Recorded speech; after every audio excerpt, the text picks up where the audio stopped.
Hello and welcome to Gabfest Reads for August 2023. I'm Emily Bazelon, one of the hosts of Slate's Political Gabfest. I'm here with David Plotz and John Dickerson. Hey, David. Hey, Emily. Hey, John. Hey, Emily. We are thrilled to be talking with Barbara Kingsolver about her recent book, Demon Copperhead, which won the Pulitzer Prize for Fiction this year. Barbara, welcome to Gabfest Reads. Thanks. I'm glad to be here. David and John and I usually take turns interviewing writers, but today we're all here because we all want to talk about this book. So Demon Copperhead is a recasting of David Copperfield, the classic novel by Charles Dickens. And Barbara, you're following the path that Dickens laid out to tell the story in his time of a boy growing up in 19th century England. And you're telling the story of a boy growing up in our times in Appalachia. I've wanted to ask you for so long, why Dickens? And as your source of inspiration, I especially want to know this now because I was reading a recent essay in The New Yorker by Zadie Smith, and she was disparaging Dickens as being too sentimental, too theatrical, too moralistic, and too controlling. And it just made me so curious because you have sought him out as a source of material and inspiration. And why is that? He showed me the way into a story that I had found impossible to write for several years. I spent close to 3 years absolutely sure that I wanted to tell the story of what's happening to my community, our communities here in Appalachia, as a result of the opioid epidemic.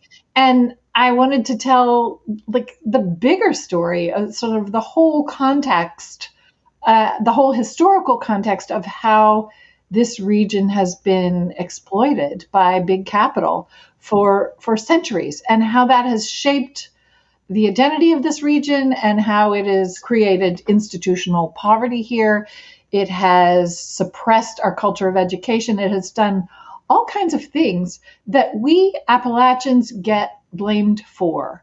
I think that outsiders look at this region as backward, this whole hillbilly stereotype of these shiftless people who lack the ambition to get a proper education and, pull themselves up by their bootstraps, etc. These are my people. I'm Appalachian. That's my identity. This is home.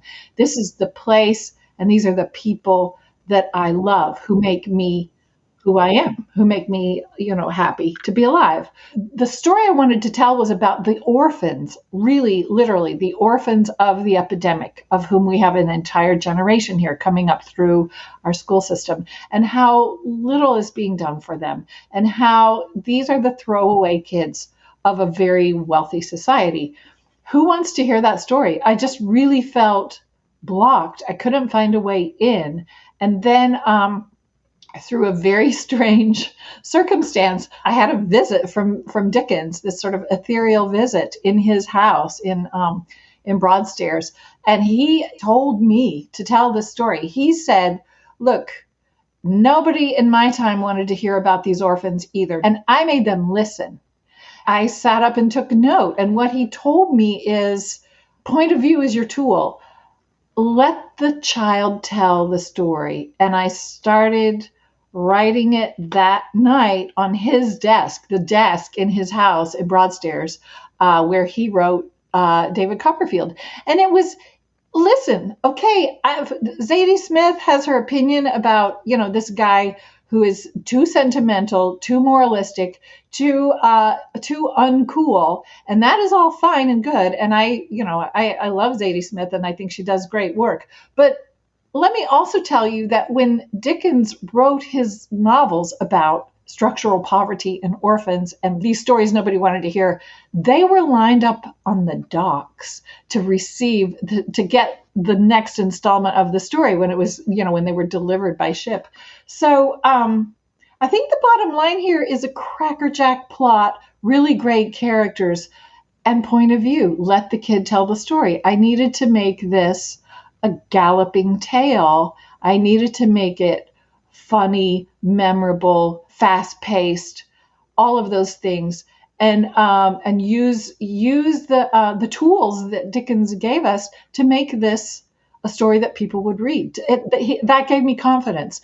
And I will also say that my story is substantially less sentimental than David Copperfield. David Copperfield, bless his heart, is this wide, this kind of starry-eyed kid who says, "Well, mommy has a new boyfriend. Hope he'll be nice." Well, my David Copperfield, my demon, says he's like on to this guy. This is like the day he moves in, the demon says, "Nope, this is not going to be good news."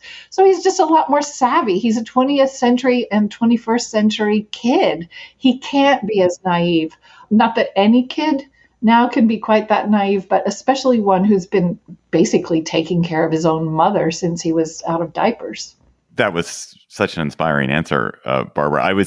As a child, my father read David Copperfield to me, and so I'm acutely aware of how vivid the dialogue is in that book. And I think what's incredible, my girlfriend was just listening to Demon Copperhead as an audiobook, and you've done an amazing job in capturing the voices of the people you're writing about. And I just am interested in what your process was to do that. How did you channel that language and kind of invent this? I mean, I guess you didn't fully invent, but there was some act of creation of this voice of Demon, which is amazing voice.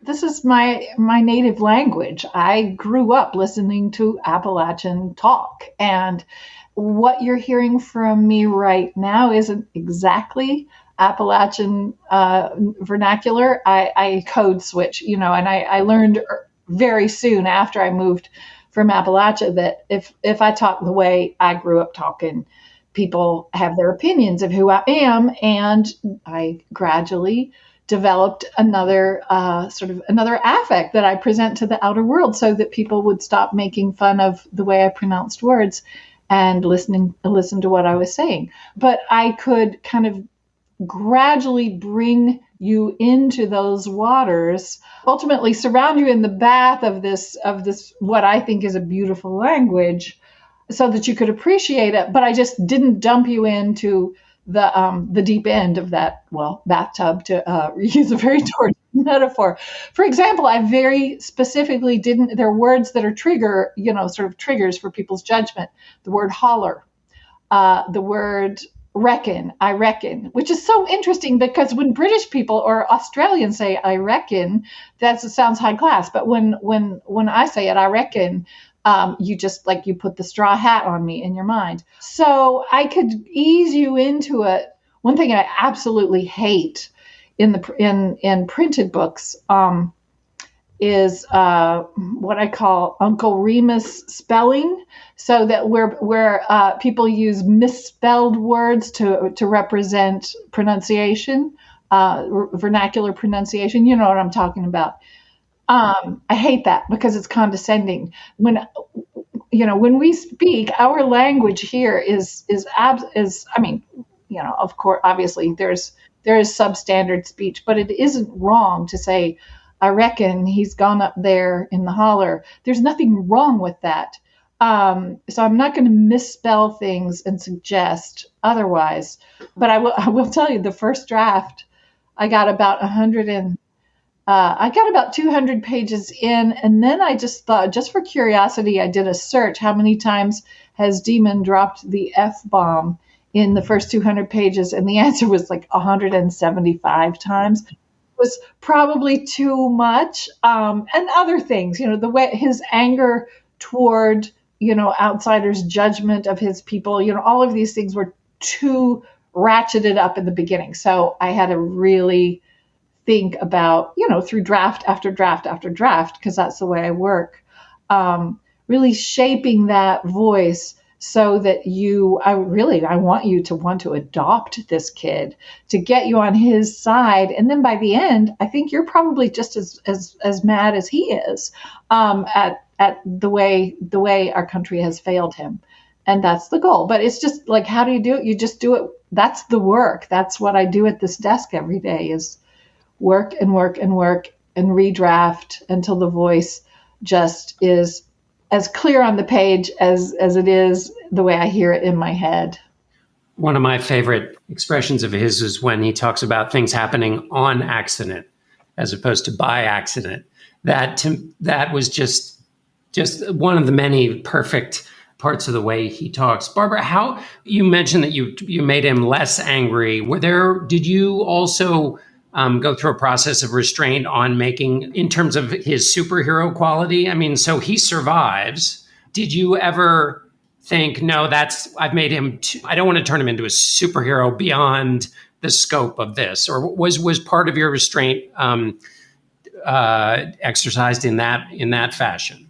Well, he has to survive. I mean, or we don't have a story. He can't tell the story. I think you're saying, is he too much of a survivor? Is he too good at survival? He's very flawed, which I think and this is part of the genius of Dickens that Dickens handed off to me, of letting him tell the story. I think a danger here, a potential danger or a risk, is that this book is presenting how it is in Appalachia. And there are a lot of things that we deal with here that urban people probably can't even imagine. Like the fact that the character Dory has to drop out of school in order to take her father to his doctor's appointments because the nearest heart-lung specialist or, oncologist or other specialists he needs to see are 100 or more miles away, and he's too incapacitated to drive. So she has to drive him, make these 5-hour round trips to his doctors once or twice a week. And that's incompatible with going to school. This is real. This is what we deal with here. I waited 7 months to see an ENT. And this is me, a person of means who's able to get angry on the telephone or, tactfully angry and insist to talk to somebody's manager. I had to convey a world that I thought people might not believe or might think I was exaggerating. But I think the advantage of the child narrator, the naive narrator, is he's not canny enough to exaggerate. I mean, you just believe it. And, or at least I hope you do, because he's presenting this as the only world he's ever known. So he's just like, well, of course she had to drop out of school because, doctors. Yeah, there is the superhero quality that he has. In addition to he has an extraordinary talent to draw. And that's, I tried to make that believable. I mean, some kids, you see on social media who can play the piano like nothing you've ever heard when they're 5 years old. So I tried to make that the development of his drawing, his cartooning talent sort of grow before your eyes little by little. But his talent for survival, his resilience is just something he was born with that and I've read research on this. There's just, it might be genetic. Some kids can come through really hard things and, be sort of like that steel filament that does not bend or break with high temper heat or whatever. And people notice that about Demon. The first time he talks to a counselor at school, the counselor has looked through all of his huge file of all of the foster care failures and everything that's happened to him. And Mr. Armstrong says, well, one thing I know about you is you have resilience. And poor Demon says, are you going to give me drugs for that? He just thinks it's just one more diagnosis that's being laid on him when really he's just a mad kid who's just up against a lot of problems.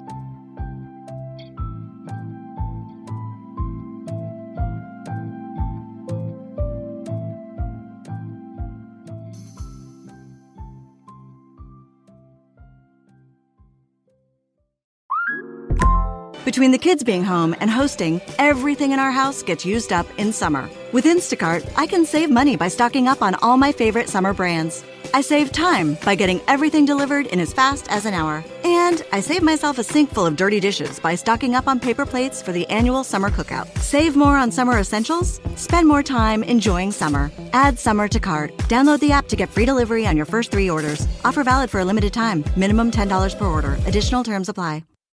A lot of us probably struggle with sleep hygiene, how to fall asleep, stay asleep, and get restful sleep. But did you know that improving your sleep hygiene could help improve your overall health? Health Break, a podcast by UPMC Health Plan, dives into this topic with advice and tips you can use from our expert wellness health coaches. Listen now to find out how you can start improving your sleep at upmchp.us/healthbreaksleep. That's upmchp.us/healthbreaksleep. We made USAA insurance for veterans like James. When he found out how much USAA was helping members save, he said, "It's time to switch." We'll help you find the right coverage at the right price. USAA. What you're made of, we're made for. Restrictions apply. We're Life is Good. We created our first t-shirt back in '94 when we were fed up with the daily flood of negative news. Sound familiar? Since then, our super soft tees have been helping people make positive connections, reminding us every day that even though life isn't easy or perfect, life is good. Today, we're serving up fresh designs daily and giving 10% of annual profits to help over 1 million kids a year. Join us at lifeisgood.com and let's spread some optimism together. One of my favorite lines in this book, which Demon says early on, is that a kid is a terrible thing to be in charge of nothing. I felt like the character of his mother was crucial for pulling me into the book and for giving me a sense of empathy about the adults. I mean, there are many failures and neglects and wrong-headed moves by adults in this story, including Demon's mother, but she's also intensely alive. And I wonder if you also kind of poured a lot of effort in developing her as a character. I did, of course. Almost every character in Demon Copperhead has a corresponding character in David Copperfield. It was just kind of a marvel to me once I decided to do this, that I could lay out that novel. I actually did it in a spreadsheet. There are, I believe, 66 chapters, and I made like a little cell with each chapter, and then sort of the action and characters of each chapter, and then I built my corresponding cells beneath. And I had to invent. There are a couple of pure inventions. Maggot, there is no maggot in David Copperfield, but Demon needed a best friend. He really needed that kid to be his guy. But Demon's mother, to use the character of Mother, who has no first name in David Copperfield, and therefore also has no first name in my novel. She was kind of an empty space. She was kind of a blank. I decided early on. I think I'm maybe, if forgive the hubris, I think I know more about women than Dickens did, and I think that I invested more in my female characters. Likewise Angus. Maybe we'll get on to Angus later. Agnes in David Copperfield is this sort of angelic, this guardian angel, and my Angus has a lot more going on than that. She's tough in her own right, and she has her own stuff. And likewise, David's mother had her own stuff. If I'm looking at structural poverty and sort of these institutional sort of incapacities that get handed down, and it's trauma. It's generational trauma. And you might in the beginning be pretty disappointed in Demon's mom, the fact that she's so dysfunctional. I mean, that she needs her 8-year-old kid to find her keys and wake her up and get her to work on time and remind her to go to the grocery and all that. And that she takes on this boyfriend, Stoner, who's clearly an abuser. And, you have a lot of reasons to be mad at her, but little by little, and actually throughout the entire novel, you learn more and more about her. The fact that she herself was raised in foster care. She was dumped out of the foster care system at 18 with no place to go, no skills, no home. You do what you have to do. But little by little, as he comes through his own experience of foster care, of addiction, of limited choices in his teenage years, and as he approaches the age that his mother, he actually passes the age of his mother when she had him, he gets it and he forgives her. And he, he embraces her as part of his, for better and for worse, that trauma, but the love that the fact that she created him, as an act of love, she wanted somebody in a lifetime of nobody who'd ever attached to her. She had this kid because she wanted somebody to love who would love her back. Barbara, we're a political show normally, and I think Demon Copperhead is fascinating because it's a novel where there's a huge amount of politics at stake, but there is no politics in it. Like, people are not talking about politics. They don't seem to have political valence for most of their discussions. They're certainly not like looking at national issues. I wonder if you had written this book about the last 5 years as opposed to about in a pre-Trump Appalachia, whether politics would have infected it more than it does.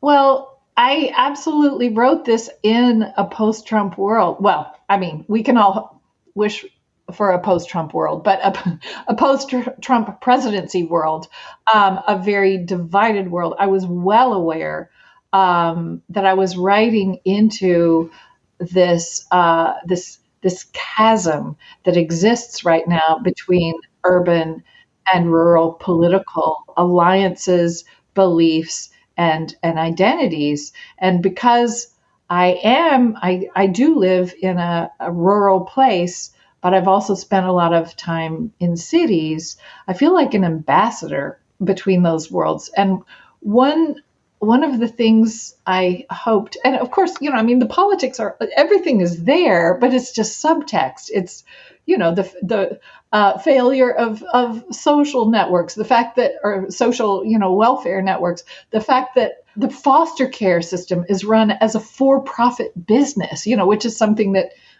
Demon himself learns from his caseworker, and how stretched thin and how few resources our tax-paying public in this very wealthy country is willing to invest in things like making sure these kids in Appalachia have enough to eat, have enough social workers to find decent homes for them. This is all the subtext. And again, Demon is just living through it. He's not removed from it in a way that he can give you an analysis of it. He's just living it. And that's what I can do as a novelist, is to sort of bring you into the world and let you make up your own mind about it. But one thing, a couple of things that I thought, ideally I might accomplish with this novel is to bring people into a world, to give them more compassion for this huge rural swath of America that has endured so much condescension, so much invisibility, honestly, never seeing ourselves portrayed on television or in the movies, because all of our media, all of our entertainment and our newspapers and journalism, it's all made in cities. We don't see ourselves unless we are portrayed as, as the dumb hillbilly, a bad joke, or a poverty documentary. We're well aware what you think of us, what they think of us. Is at one point, there are these moments when Demon talks to you, the reader, directly. He sort of steps out, he breaks the fourth wall, and he talks to you, and he says, look, we know what you're saying about us. Do you think we don't have cable?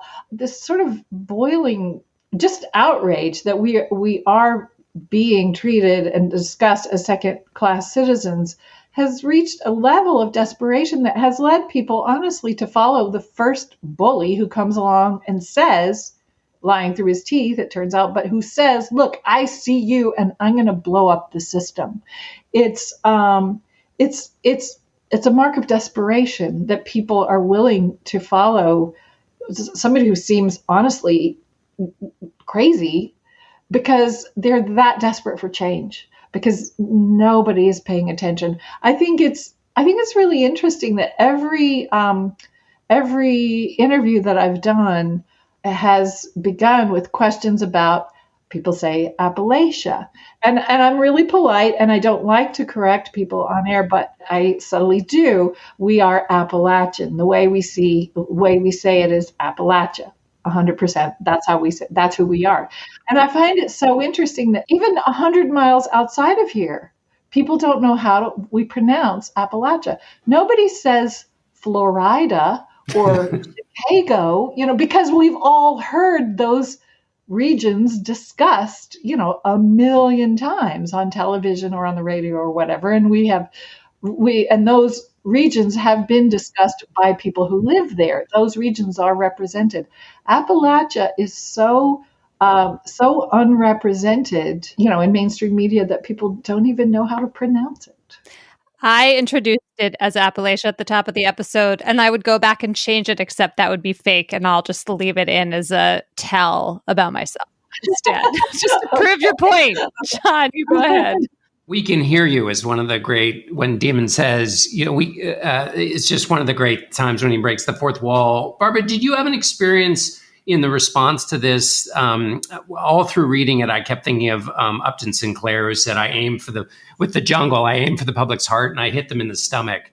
Have you had any experience like that where, a lot of this is subtext, which is where the art comes in. And so you can feel it. But I can also imagine people having a misimpression. How have you registered the response, not just the popular acclaim, but just in terms of what you were trying to convey about life in Appalachia? I would describe it as a journey of absolute amazement, and I am so grateful to readers. I'll just say that readers of literary fiction are amazing people. I've had so many, just open-minded. I've had so many communications. Some of it is, I still actually get fan mail with stamps on it, but it's mostly electronic now. But I've heard from so many urban people who have said, you gave me something to think about. I need to re-examine my prejudices. I had no idea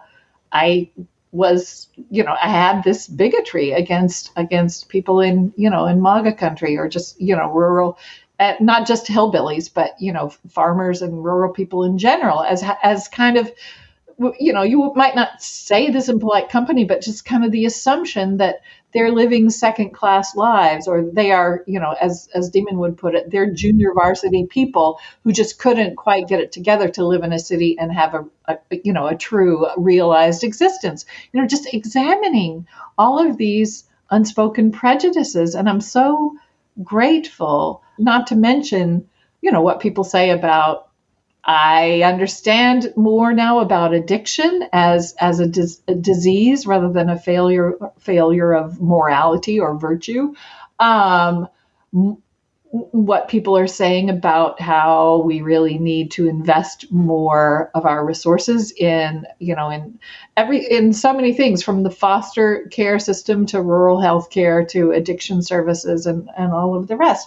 So there's been that wonderful thing. The other wonderful thing is the response that I have had from Appalachians and from so many people who have said, I feel that the tragedies in my family, the losses I've suffered, the things that I've endured, I feel you have seen them, you have put them on the map, you have helped us to feel valid in our tragedies and the beauties of our lives. I've heard from several people who grew up in the foster care system who say, this is the first time I've ever believed that anybody outside of this system got it, was paying attention.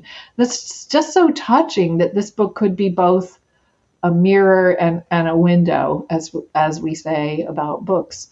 And again, I think that the democracy of literature is such a valuable tool that, if you can tell a good story, you can reach all kinds of people who didn't necessarily know they would be interested in a subject like institutional poverty in Appalachia. Barbara Kingsolver is the author of Demon Copperhead, a book full of heart about growing up in Appalachia. Barbara, thank you so much for joining us. Thank you so much for inviting me on and your wonderful questions. That's it for this month's edition of Gabfest Reads. Our producer is Cheyna Roth. Ben Richmond is Senior Director of Operations of Podcasts. Alicia Montgomery is Vice President of Audio at Slate. We'll be back next month with another edition of Gabfest Reads. Until then, the three of us will be back in your feed on Thursday with a new episode of the Slate Political Gabfest. Want to feel better, get more exercise, or quit tobacco? Prescription for Wellness can improve your health with personalized sessions based on your schedule. Our expert health coaches and care managers use proven techniques. It's free for UPMC Health Plan members and could lead to the results you want. For more information, visit upmchp.us/pfwellness. That's upmchp.us/pfwellness. Amplify your career through training and development solutions specifically designed for federal government professionals. From courses to help you attain or retain certification, to individualized coaching services, to programs that hone your leadership skills and business acumen, Management Concepts optimizes your professional development. Online, in person, individually, or groups, it's training that's measurably better. Learn more at managementconcepts.com. That's managementconcepts.com.